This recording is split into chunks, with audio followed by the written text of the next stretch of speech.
Okay, sige, so Shell. next na topic natin, anime na. So, familiar ba kayo sa anime na Oshinoko? So, alam mo ba na may parating ito na live action in development? So, based sa report ng CBR, meron itong live action series and live action movie na mag-release later this year.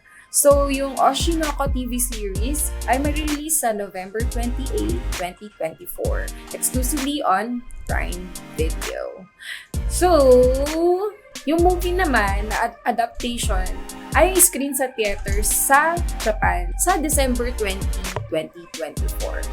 So, yung first trailer, feature nila si Kaito Sakurai or Kimi Todoke as Aqua. Yung Yes. yung Kimi Todoke tsaka My Home Hero, yun yung mga parang kilalang plinay ni ano sila? Kaito Sakurai tsaka ni Asuka Saito. Siya yung lalaki. Okay. So, yun na nga. Sa trailer ay pinakita si Kaito Sakurai na gumanap siya sa Kimi Todoke. Siya ang gaganap na Aqua Oshino. At si Asuka Saito ng My Home Hero ang gaganap na ay Oshino. And also, inintroduce dito ang mga other cast and members. So, ayun na nga. Amazon and Toei have been working sa live action adaptation na to for 2 years. 2 years na siya. Grabe. Ang anime, yung second season nito will also stream on HIDIVE or HIDIVE. Hindi ko alam kung paano to. Please do correct us. HIDIVE or HIDIVE before sa live action release. Yung yung mga images doon sa natin, yun yung mga clips sa trailer. Nakita ko na dati yung pictures niyan eh. Kumalat yan sa social media. Like, not sure if this year or late ng 2023. Yan. Ang ganda yun. Ang ganda yung gaganap na Gusto mo makita yung sasayawin nila yung opening. Gumaganda. Ooh. Ang cute. Pero ang nagulat ako, kasi medyo dark yung nito eh. Ang story nito. Parang kala mo kung titignan-tignan mo about ang light, pero may dark side yan. Maganda to. For me, maganda yung anime. Excited ako for the live action. Hindi Ang bilis din nilang gumawa ng live action. na live action. Kayo ba guys, nakita nyo na ba yung trailer?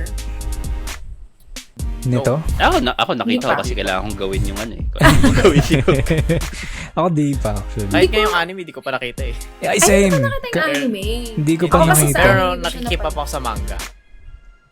Okay. Pero yun. Tapos na ba yung anime? Oo, alam ko tapos na to. Pero may Matagal na. season 2 ata, di ba? Season 2. may season. Season 2 siya. Parating pa lang ba siya? Sabi nga, diba? Parating pa lang. May second season, stream siya sa HIDIVE. Ay, sorry. Before ng live Hidibe. action. Oo nga. Hidibe. Oo. Hidibe. Hindi ko alam. HIDIVE. Pero yun, excited ako. Maganda siguro. Let's see.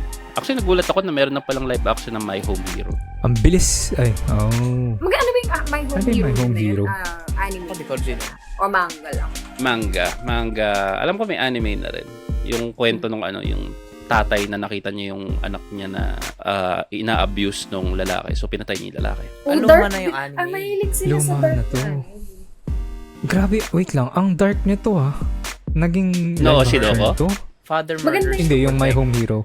Pati Yung My Home gusto Hero, ko mga ano ganyan. Oo. Gusto ko yung mga medyo, kala mo, ang simple-simple pero dark yung story.